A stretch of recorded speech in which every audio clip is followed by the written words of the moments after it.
sampai menyatakan dirinya faqala ana rabbukumul a'la, bahwasanya saya adalah Tuhan kalian, yaitu Fir'aun, atau kita bisa bilang Ramses III.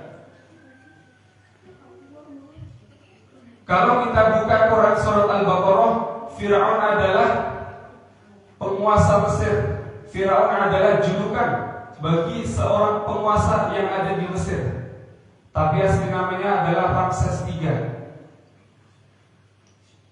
Dalam surat Taha dijelaskan qala rabbi shrah li sadri wa yassir li amri wahlul 'uqdatam min lisani yafqahu qawli waj'al li waziran min ahli Harun akhi ushdud bihi azri wa ashriku fi amri kay nusabbihaka katsira wa nadhkuraka katsira innaka kunta bina basira. Dalam surat Taha dijelaskan suatu ketika Musa alaihissalam berdoa kepada Allah, bermunajat kepada Allah, ya Allah, Rabbi shrah li sadri, lapangkanlah dada saya. Rabbi shrah li sadri wa yassir li amri, dan mudahkanlah urusan saya. Untuk apa? Ketika menghadap Fir'aun harus dengan perkataan lembut, karena Nabi Musa alaihissalam sudah notabene sudah dikenal dengan kerasnya dia, karena dijelaskan dalam surat Al-Qasas, suatu ketika ada kejadian satu kali pukulan langsung meninggal dunia, Pak, Bu. Jadi satu pukulan, satu hantaman Musa alaihissalam bisa melibas satu orang langsung meninggal dunia. Itu dijelaskan dalam surat Al-Qasas.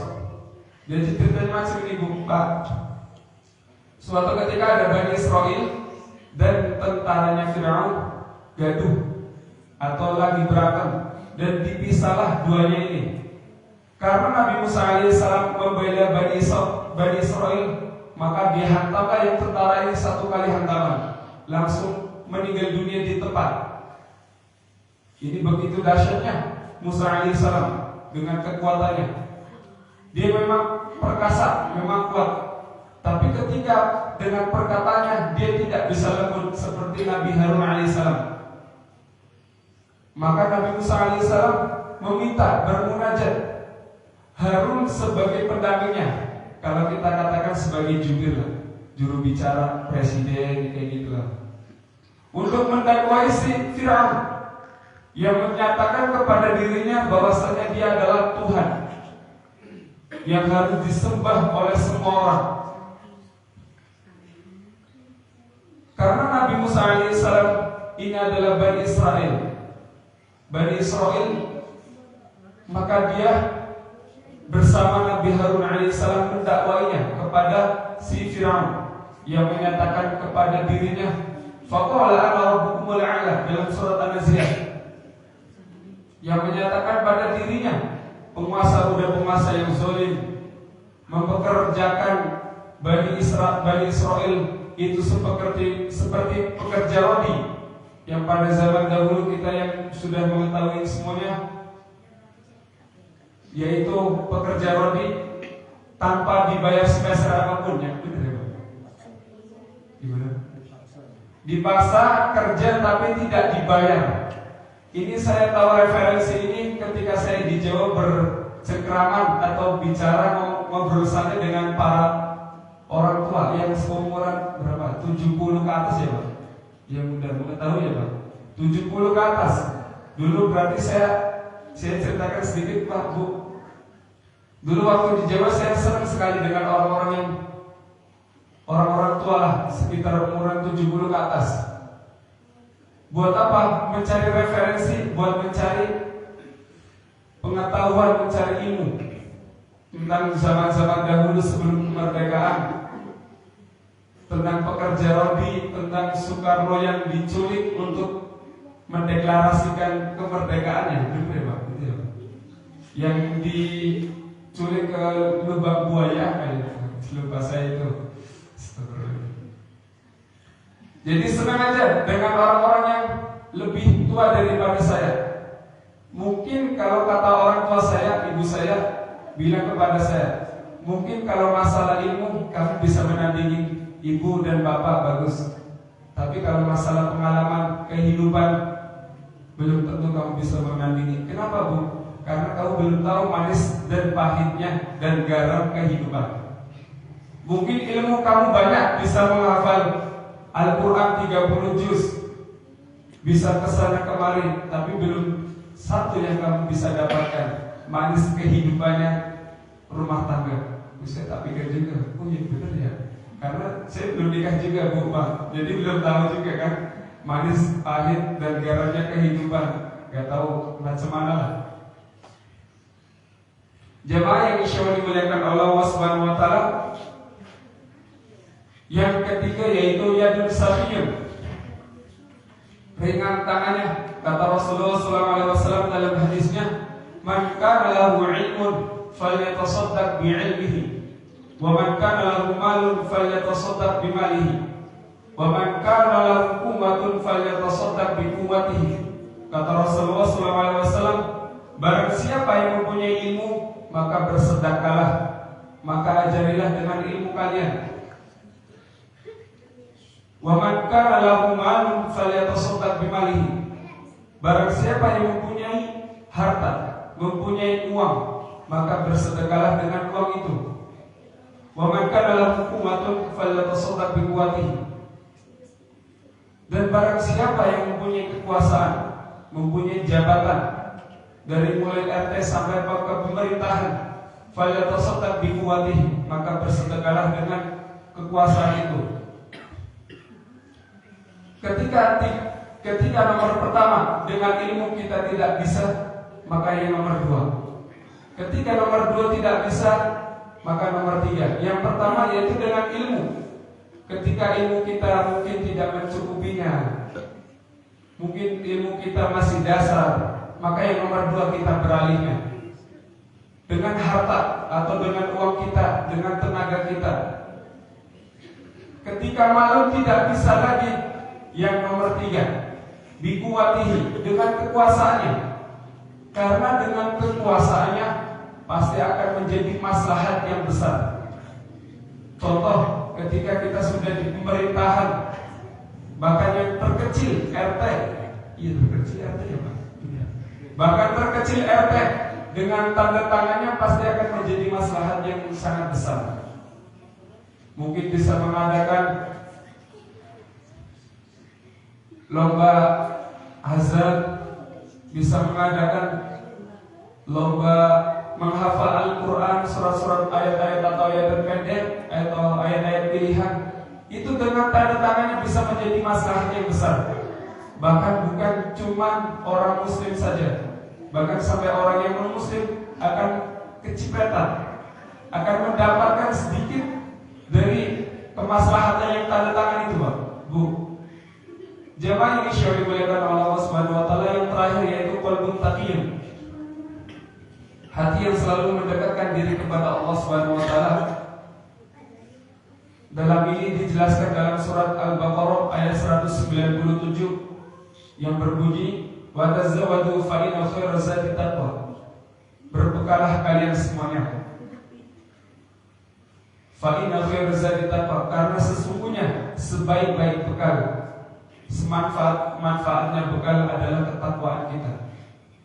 Ketika diri kita sudah mendekatkan diri kepada Allah Subhanahu wa taala, ketika diri kita sudah bertawakal, sudah menyerahkan dirinya, bersandar hanya kepada Allah Subhanahu wa taala, maka akan berbuah dalam surat Al-Hujurat ayat 13. Inna akramakum 'indallahi atqakum. Sesungguhnya orang termulia, kata Allah Subhanahu wa taala, innallahi atqakum, yang mempunyai ketakwaan kepada Allah Subhanahu wa taala. Ditafsirkan lagi dalam surat Thalaq. Maka ketika kita sudah menanam, pasti akan memanen. Man yasraf yahsud. Barang siapa yang menanam, pasti akan panen. Ketika kita sudah mendekatkan diri kepada Allah, sudah bertawakal kepada Allah, janjinya Allah Subhanahu wa taala, wa may yattaqillaha yaj'al lahu makhraja wa yarzuqhu min haitsu la yahtasib wa may yatawakkal 'ala Allahi fa huwa hasbuh. Kurang-kurangnya ada dua janji yang dijanjikan oleh Allah Subhanahu wa taala. Yang pertama, ketika kita bertawakal kepada Allah Subhanahu wa taala, yaj'al makhraja, dimudahkan dalam segala urusan apapun, dikasih solusi apapun dari Allah Subhanahu wa taala. Suatu permasalahan apapun yang menimpa pada dirinya, ketika sudah mendekatkan, ketika sudah bertawakal kepada Allah, yaj'al makhraja, maka akan dikasih solusinya. Yang pertama, wa yarzuqu min haitsu la yahtasib. Yang kedua, maka akan diberi rezeki dari arah yang tak disangka-sangka. Jadi ada dua janji dari Allah Subhanahu wa taala ketika diri kita sudah mendekatkan kepada Allah, ketika sudah bertawakal, ketika sudah menyandarkan dirinya kepada Allah. Yang pertama, dimudahkan solusi segala permasalahan. Yang kedua, diberi rezeki dari arah mana yang tidak kita sangka-sangka. Jamaah yang disyariatkan oleh Allah Subhanahu wa taala, mungkin ini 4 ciri-ciri penduduk surga yang kita lakukan di dunia ini dulu. Yang pertama, wajhun malihun, wajah yang selalu berseri-seri. Yang kedua, lisan fasihun, perkataan yang lemah lembut. Yang ketiga, yadun sahiyun, ringan tangan. Yang keempat, qalbun taqiyun, hati yang selalu mendekatkan diri kepada Allah Subhanahu wa taala. Mungkin cukup sekian dari saya, semoga bermanfaat bagi saya sendiri dan khususnya bermanfaat bagi jamaah dan khususnya kepada saya sendiri. Billahi taufiq wal hidayah. Wassalamualaikum warahmatullahi wabarakatuh. Waalaikumsalam warahmatullahi wabarakatuh. Terima kasih kepada Ustaz yang telah memberikan ilmu kepada kami. Mudah-mudahan ilmu ini dapat kami amalkan dalam kehidupan kami sehari-hari, minimal dalam keluarga, maksimal bisa kami sampaikan kepada masyarakat seluruhnya. Amin amin ya rabbal alamin.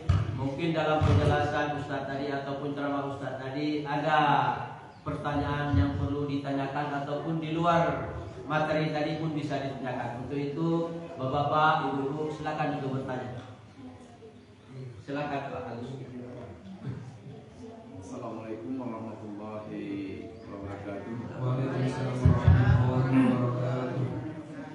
Mungkin dari saya bertanya Ustaz, di saat kita masuk ke alam surga, apakah kita di surga tersebut masih melakukan ibadah-ibadah seperti di dunia kita semasa hidup kita? Dan adapun seperti Ustaz bilang tadi, mungkin dari laki-laki akan diberikan bidadari. Jadi istri kami dibawa kemana Ustaz ya? Mungkin itu ya Ustaz. Ya Allah Ustaz. Ngerti apa pertanyaannya Pak?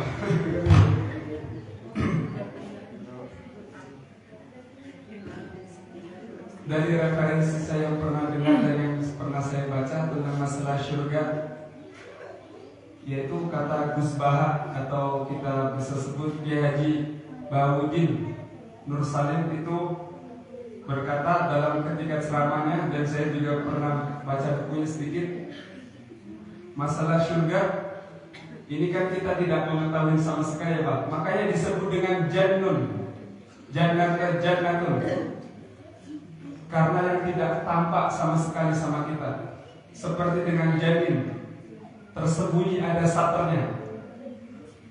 Ketika jin sama nun bertemu, jannatun, jinnun, terus janin ya Pak. Janin itu adalah sesuatu yang tersembunyi. Dari mulai jannah, surga, tersembunyi, tidak ada yang mengetahui sama sekali. Ketika disebut janin, sama, sesuatu yang tersembunyi, tidak ada yang mengetahuinya. Bahkan kalau kita mengecek di laboratorium ya Pak, itu ada yang menyatakan laki-laki, ada yang menyatakan perempuan, tapi ketika lahir beda. Bahkan terjadi anaknya 2 tapi gak anaknya 5, itu kucing Pak. Gak anaknya 5. Nah, berkaitan dengan surga yang tadi dari Pak Agus saya tanyakan kepada saya, yang saya ketahui hanya cuma satu Pak. Yang dibanggakan ketika di surga yaitu sholat kita, sujud kita, bekas sujud kita itulah yang dibanggakan. Tapi ada satu amalan yang dibanggakan oleh Rasulullah SAW, yaitu dengan kathratul wudu, membanyaki air wudu. Karena ketika di akhirat Rasulullah itu akan mengetahui cahaya-cahaya dari umatnya dengan wudunya. Mungkin itu ya Pak yang pertama yang saya ketahui, cuman hanya yang dibanggakan kepada kaum-kaum yang lain tentang bekas sujud kita kepada Allah. Karena ternikmat, amalan-amalan yang ternikmat yaitu tentang sholat. Bahkan sampai Isra dan Mi'raj yang kita ketahui, perjalanan dari Masjidil Haram ke Masjidil Aqsa dan Masjidil Aqsa ke Sidratul Muntaha, itu hanya dengan satu syariat Pak, sholat. Bahkan pertama yang waktu pertama kali yang disyariatkan dalam sholat yaitu waktunya 50 kali Pak, Bu. Kemudian Nabi Musa kemudian Rasulullah mau turun ke bumi. Ternyata bertemu dengan Nabi Musa alaihissalam, ditanya, berapa rakaat kau dikasih kepada Allah? 50. Maka minta diskon sampai 5. Kalau biasa saya sampai gurokan sama anak waktu di Karimah. Tapi apa faktanya sekarang yang 5 ini, yang 50, yang turunnya jadi 5, tapi apa kenyataannya yang turun jadi 0.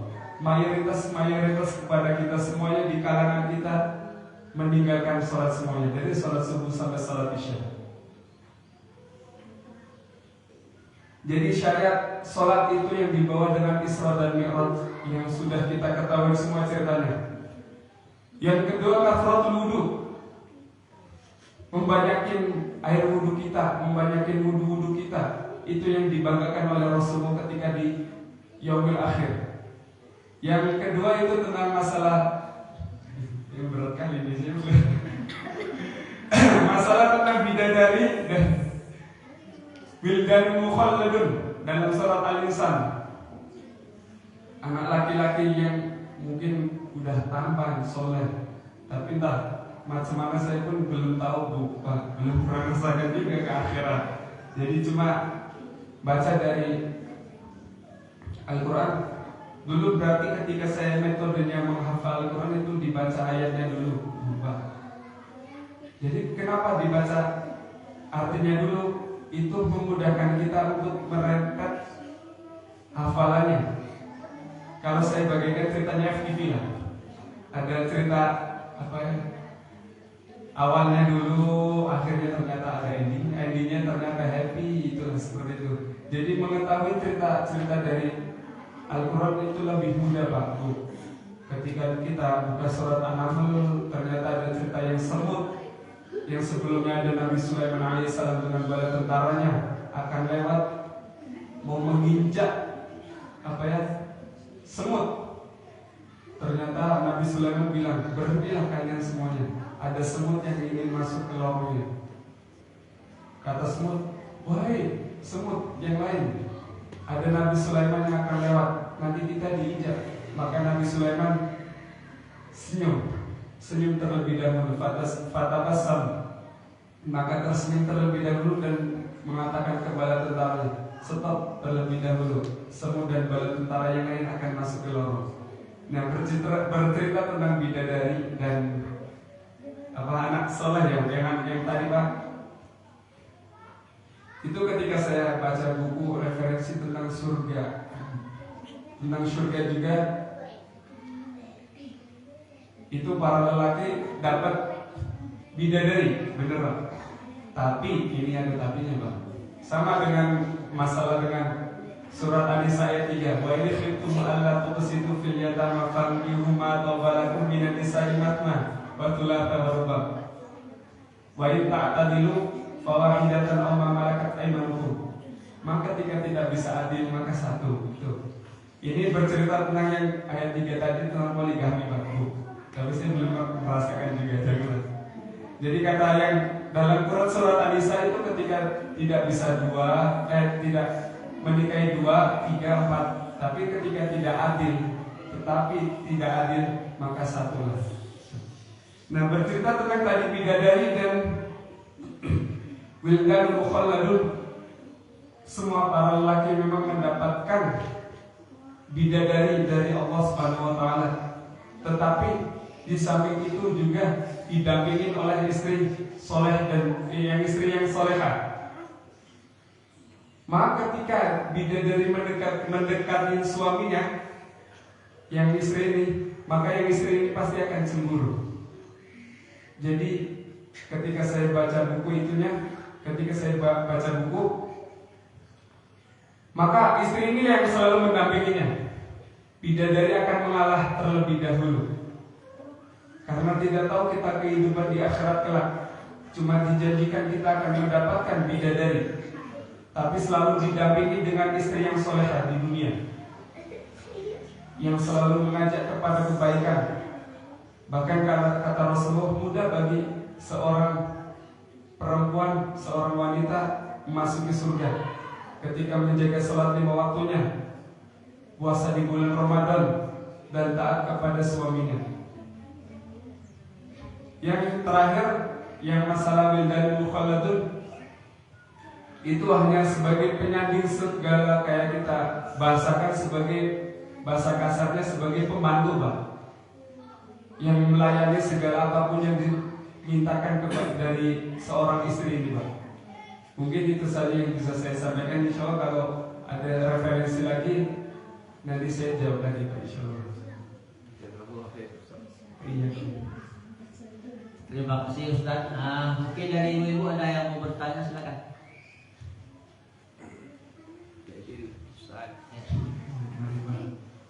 Assalamualaikum warahmatullahi wabarakatuh. Waalaikumsalam warahmatullahi wabarakatuh.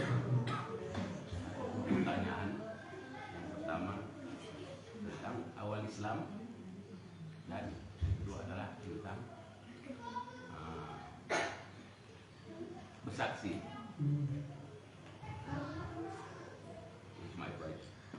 Boleh diulangi lagi, Pak, biar lebih nyimaknya, Pak. Yang pertama awal Islam, Sejarahnya atau gimana nih, Pak? bukan tentang apa namanya, perintah yang pertama yang diperintahkan Rasulullah, yaitu makna daripada bersaksi. Mungkin boleh ditanyakan. Makna tentang syahadat ya, Pak, gitu kurang lebihnya. Makna tentang syahadat yang saya pernah baca bukunya juga, dan saya pernah belajar dengan Ustadz Abdul Aziz Tarigan, LCMA, di Deli Serdang atau Kerperdes lah itu, Gerakan Dakwah Islam Tanah Karo. Pernah menyatakan yang salah satunya tentang makna syahadat yaitu la ma'budu illallah, tidak menyembah hanya kecuali kepada Allah Subhanahu wa taala. Jadi emang syahadat itu ada 2 kategori, Pak. Yang pertama syahadat kepada Allah, dan yang kedua syahadat kepada Rasul. Asyhadu an la ilaha illallah itu syahadat kepada Allah, bersaksi sudah tidak ada sesembahan hanya kepada Allah. Saya bersaksi bahwasanya Allah Subhanahu wa taala adalah sesembahan kita. Yang kedua, wa anna Muhammadar Rasulullah. Ini syahadat Rasul yang menyatakan, saya bersaksi bahwasanya Rasul adalah utusan Allah. Berkaitan dengan makna syahadat yang saya ketahui, Pak, dari referensi, saya nggak berani ketika kata saya, menurut saya itu udah ngalahin profesor, udah ngalahin dokter, karena saya udah kejadian sendiri, Pak. Ketika ada orang kuliah S1 menyatakan kepada dirinya, menurut saya kayak gini, udah hebat kali teh ngomong menurut saya. Dari mana referensinya? Kalau kita buka-buka buku lagi, mungkin bukunya Ibnu Qayyim, Syekhul Islam Ibnu Taimiyah, Ibnu Katsir, itu mungkin bisa jadi rujukan kita. Tapi ketika sudah berpendapat dengan diri sendirinya, itu udah ngalahin para ulama itu, Pak Bu. Saya bahkan sampai sekarang belum pernah saya menghindari perkataan menurut saya. Itu yang saya hindari. Itu kalau sudah menurut saya sudah mengalami profesor, doktor, apalagi itu yang sarjana, udah mengalahkan semuanya. Kalau ketika sudah menurut saya, tapi apa ketika sudah ada referensi lebih enak. Yang saya dapat referensinya Pak tentang makna syahadat, salah satunya la ma'budu illallah, tidak menyembah hanya kepada Allah. Menyembah ini yang tadi yang tentang ihsan, yang tentang ketakwaan, mungkin bisa jadi rujukan itu Pak. Jadi menyandarkan, bertawakal, menyerahkan dirinya kepada Allah. Dan ketika kita kemana-mana, kita diawasi oleh Allah atau diawasi oleh dua malaikat, Raqib dan Atid, dalam surat Qaf, ma yalfidu min qawlihi illa raqibun atid. Ada dua malaikat yang selalu mengawasinya, Raqib dan Atid, yang kita ketahui malaikat yang baik dan malaikat yang buruk katanya. Mungkin itu saja Pak ya. Intinya makna syahadat salah satunya la ma'budu illallah, tidak menyembah, tidak menyekutukan, tidak menyembah kecuali hanya kepada Allah. Mungkin itu saja Pak yang bisa saya tanyakan. Yang awalnya tadi itu Gimana Pak? Awalnya tadi itu. awalnya Islam tadi masuk kepada Oh, amalannya Pak. awal Islam yang muncul dari Rasulullah Sallallahu Alaihi Wasallam.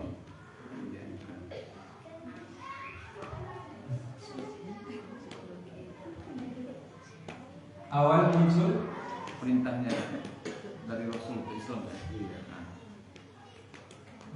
anjuran dari Rasul ke Islam apa aja yang pertama dimunculkan dari Islam tersebut, anjuran dari Rasul pada umatnya. berarti berkaitan tentang amal ya Pak? Ya, Berkaitan tentang amal atau ya di situ sudah ilmu dan amal. Karena kesempurnaan hidup itu kan ada ilmu ada amal. ya?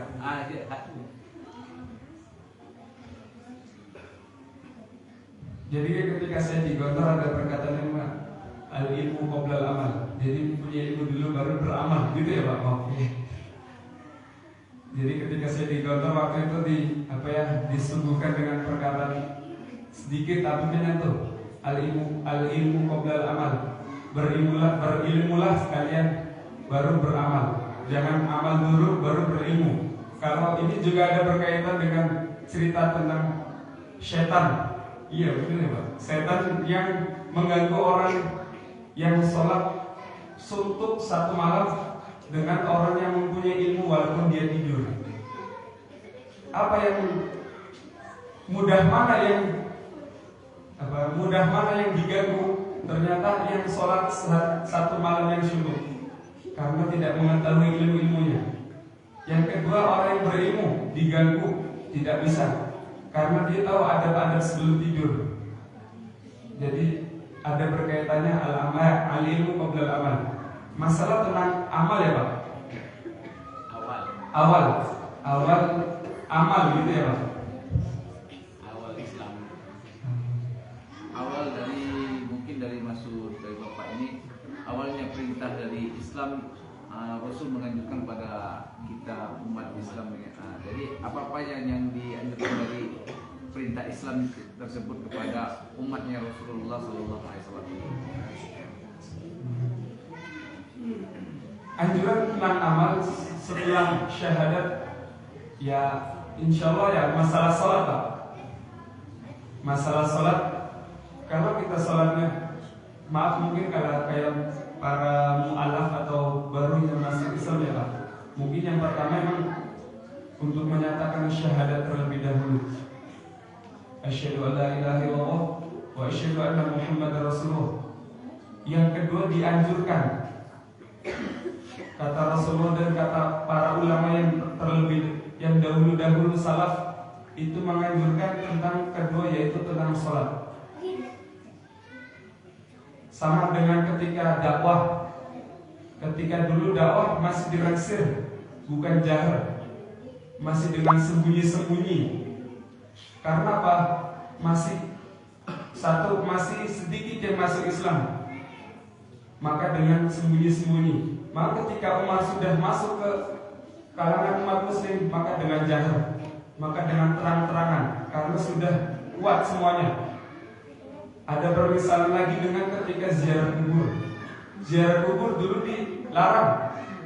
Karena apa?